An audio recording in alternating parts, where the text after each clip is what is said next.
الواحد يعني بس يجي على منطقة مثل هيك جميلة ورايقة ما بيحب انه ما بيحب يترك المدينة ويمشي.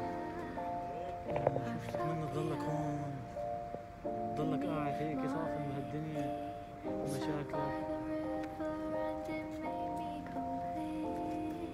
يعني للصفاء الذهني وحدة بوحدة هي المدينة. هذا النهار تيجي بتقعد هون المسويات، الغروب